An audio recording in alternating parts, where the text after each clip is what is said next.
Hello students, start a second part of this lecture. In this video, maybe learn about capital structure. Capital structure means a company can raise its capital from different sources. For example, own capital or borrowed capital या both the. Means जब company खुद capital का जो वे planning है वो बना रही है तो उस वक्त उनको खुद का कैपिटल और जो कर्जे के बेस पे या जो लोन के बेस पे कैपिटल ले रहे हैं वो दोनों को यूज़ करके कैपिटल स्ट्रक्चर बनाना चाहिए.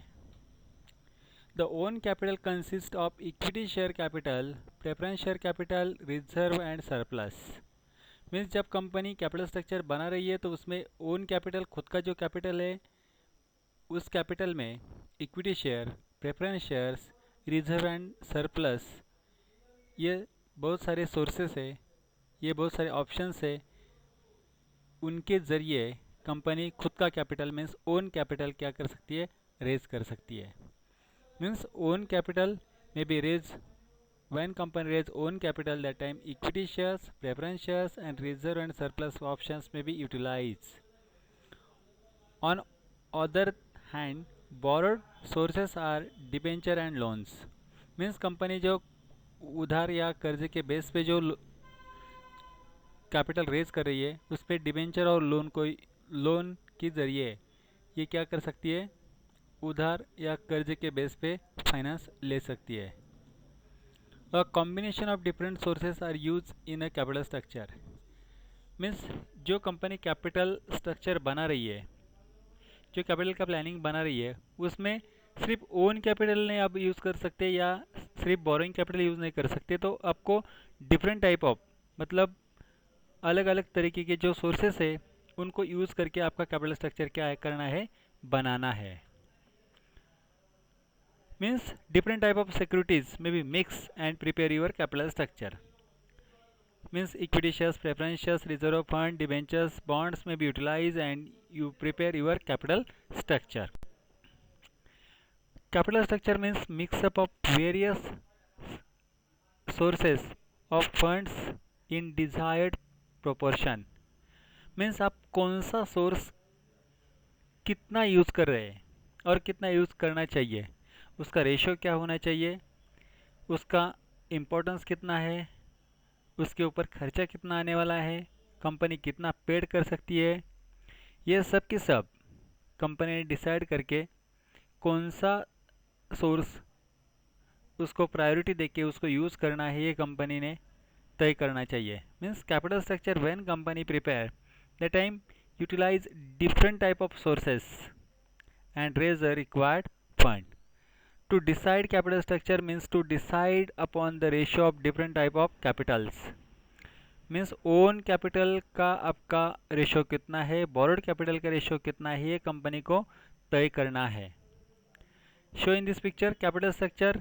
ए own capital, in this capital may be equity and preference shares may be considered, and B borrowing capital, debenture and loans is an example base. Different type of sources may be included in a own capital, different type of sources included in a borrowing capital, no problems, but is an example base when you think about the own capital, equity and preference shares, and B borrowing capital, debenture and loans.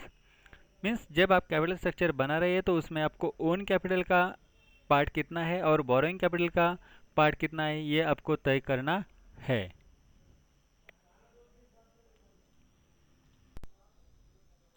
Let's see in slide capital structure. Show balance sheet in this picture. In this balance sheet maybe mention share capital means equity capital, preference share capital, except fixed asset, building, plant and machinery, current assets. It's an your total investment. But when anyone businessman decide capital structure, that time in the last capital structure is equal to equity share capital 1 lakh rupees, preference share capital 5 lakh rupees, reserve 50,000 and debenture 1 lakh. Total capital maybe 7 lakh 50,000. Means equity shares ratio is different, preference shares ratio is different, reserve ratio is different, debenture ratio is different.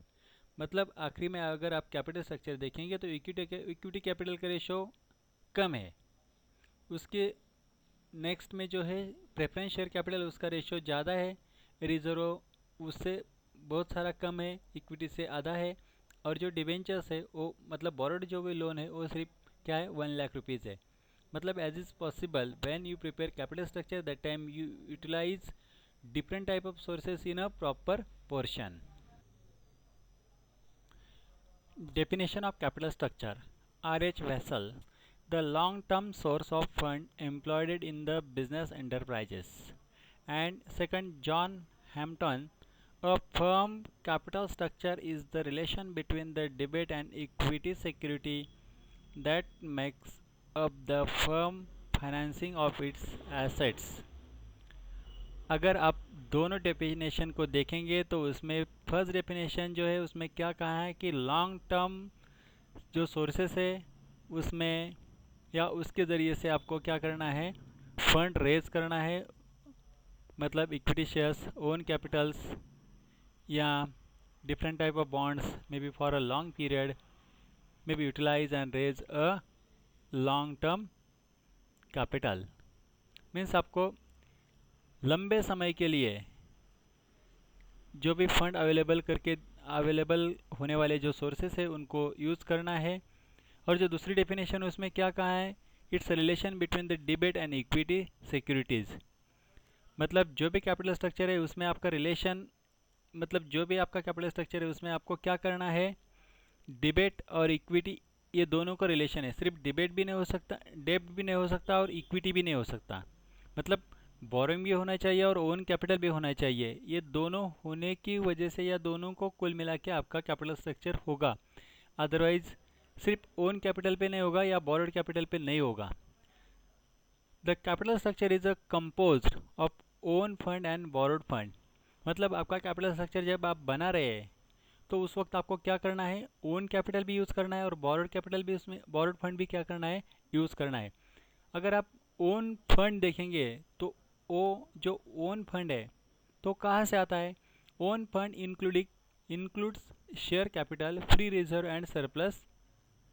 Means आपका जो खुद का fund है, खुद का capital है या खुद का जो फंड है वो किस तरीके से आता है, शेयर कैपिटल आपका खुद का है, रिजर्व फ्री रिजर्व आपका है, सरप्लस अमाउंट जो भी है वो आपकी है। इसके ज़रिए से आप वो अमाउंट यूज़ करके आपका कैपिटल स्ट्रक्चर बना सकते हैं। Next, borrowed fund means debenture, bank loan and long term loan provide by the financial institutions. जब बोरिंग बेस पे जो भी आप फंड रेज कर रहे हैं उसमें आप डिबेंचर को यूज़ कर सकते हैं, बैंक से लोन ले सकते हैं वो लॉन्ग टर्म के लिए, और जो फाइनेंशियल इंस्टीट्यूशन है जो आपको प्रोवाइड कर रही है उसके ज़रिए से आप ये फंड क्या कर सकते हैं, रेज कर सकते हैं। Two principle related of the capital structure means when you prepare your capital structure that time compulsory utilize these two principle in capital structure. The ratio of debit equity should be always be geared to the degree of stable of earning. Means आप जब borrowing base और own capital means equity capital invest कर रहे हैं तो उसमें आपको investment करने के बाद या आपके कैपिटल स्ट्रक्चर जो बना रहे हैं उसमें आपको क्या इंक्लूड करना चाहिए कि आपको स्टेबल अर्निंग उसके ऊपर मिलना चाहिए, और जो अर्निंग मिलेगी उस वो अर्निंग आपको जो भी आपके एक्सपेंसेस है, जो भी बेनिफिट्स है वो मिलना चाहिए। इस तरीके से आपको क्या करना है, कैपिटल स्ट्रक्चर बनाना है। The capital structure must be balance with adequate equity cushion to be absorb the business cycle and offered flexibility। मतलब आप अगर देखेंगे इक्विटी कुशन मीन्स जो भी आपके शेयर होल्डर्स हैं उनको आप जो भी रिटर्न दे रहे हैं, अगर कोई लॉस होता है तो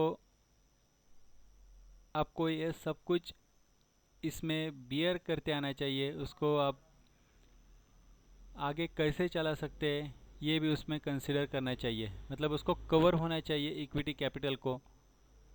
next, component of capital structure, equity share capital, preference share capital, retain earning, borrowed capital and debenture and term loan is a different type of content included in a capital structure. मतलब जब capital structure आप बना रहे हो उसमें equity share capital आएगा, preference share capital आएगा, retain earning consider किया जाएगा, उसके बाद बोरोड कैपिटल में डिबेंचर और टर्म लोन भी आएगा। Equity share capital it is an basic source of finance activity of the business. जब कोई बिजनेस स्टार्ट होता है तो उसको बेसिकली मतलब उसका जो प्राइमरी सोर्स है कैपिटल रेज करने का या फंड रेज करने का वो क्या है? Equity share. Equity share are share which get dividend and payment of capital after its pay to preference shares. मतलब इक्विटी शेयर होल्डर को पेमेंट कब मिलता है? इक्विटी शेयर को जो बेनिफिट्स मिलते हैं वो कब मिलते हैं? जब आप प्रेफरेंस शेयर होल्डर के सब पेमेंट्स पेड करेंगे उसके बाद अगर अमाउंट बचती है तो, अगर अमाउंट है तो या प्रॉफिट है तो dividend preference equity share holder को मिलेगा। मतलब equity share holder have get a dividend after preference share holder. The owner of company, equity share holder is an owner of company. Next, the bear unlimited risk associated with ownership. Along with second point, the carry dividend at a fluctuating rate depend upon the profit is an major risk, is an higher risk in the business. Which is the risk? Because dividend depend on the profit and so every time fluctuate and so is called as an risk bearer. Means जो भी equity share holders है जिन्होंने equity में invest किया है उसमें उन्होंने क्या किया है? रिस्क एक्सेप्ट किया है। क्या है रिस्क? उनको जो डिविडेंड मिल रहा है वो डिविडेंड किसके ऊपर डिपेंड है? प्रॉफिट के ऊपर। अगर प्रॉफिट ज़्यादा मिल गया तो अच्छा डिविडेंड मिलेगा, अगर प्रॉफिट नहीं मिला तो डिविडेंड कम मिलेगा। Means fluctuate dividend paid to a equity share holder. उनको जो भी डिविडेंड रेट है वो हर साल बदल जाएगा। उनको हर तरीके का मतलब वो डिविडेंड कभी कम कभी ज़्यादा दे सकते हैं। कभी प्रॉफिट नहीं हुआ तो डिविडेंड पेड ही नहीं करेंगे या देंगे भी नहीं। इसकी वजह से equity share holder is an real risk bearer invest in a company equity shares. Preferential rights as to payment of dividend and have priority over equity share return of capital when the company is liquidated. Means when company make payment of dividend, in this case first priority to preference shareholders, and when company liquidated, when company closed business, that time first priority to preference shareholders comparatively equity shareholders. मतलब preference share holders को कौन से rights है? First उनको rights ये है कि dividend का पेमेंट इक्विटी शेयर होल्डर से पहला मिलेगा। और दूसरा राइट्स कौन सा है कि उनको कंपनी बंद करते वक्त उन्होंने जो अमाउंट इन्वेस्ट किए वो अमाउंट उनको इमीडिएटली मिलेगी। ये उनको राइट्स है। और third, this shares carry dividend at a fix rate. When comparison between equity and preference shares, equity shareholder have get a fluctuate dividend and preference shareholder have get a fixed rate dividend. It is a main benefit to a preference shareholder. Preference share holder को जो dividend है वो fix rate से मिलेगा। Company को profit हुआ नहीं हुआ उसका अफेक्ट, उनका कोई परिणाम उसके ऊपर नहीं होता। उनको जो डिविडेंड बताया गया है कि या जो फिक्स किया है उसी रेट से उनको डिविडेंड मिलेगा। Retain earning it's internal source of financing. It's nothing but plough back of profit. Actually when company going on complete 2 years 3 years 4 years, in this every year company a particular part of profit keep in the side, and this accumulated amounts after 5 years after 10 years when company expand, that time this accumulated amount may be utilized. Retain earning means company को हर year में जो profit होता है उसमें से कुछ हिस्सा सेफ्टी के लिए फ्यूचर प्लान के लिए बाजू में रख दिया जाता है। वो अगर 4-5 साल के लिए इकट्ठा करेंगे तो वो अमाउंट आप फिर से कंपनी में यूज़ कर सकती है। और यूज़ करने के बाद आप क्या कर सकते हैं? वो कैपिटल में मतलब जब नेक्स्ट टाइम कंपनी कुछ एसेट परचेस करेंगी तो उस वक्त वो अमाउंट यूज़ कर सकते हैं। borrowed capital. Debenture, it is an acknowledgement of loan raised by a company. Company has to pay interest at an aggregate rate. Borrowed capital means company ने जो भी लोन है या बोरोइंग बेस पे company ने क्या किया है, फंड रेज किया है, कैपिटल अरेंज किया है, या कैपिटल स्ट्रक्चर में कंपनी को जो रिक्वायरमेंट है वो डिबेंचर की वजह से, मतलब डिबेंचर को इशू करके कंपनी क्या कर रही है, लोन बेसिस पे फंड रेज कर रही है. But when company raise fund through debentures, on this debenture company pay a aggregate interest rate. Is it possible? Yes.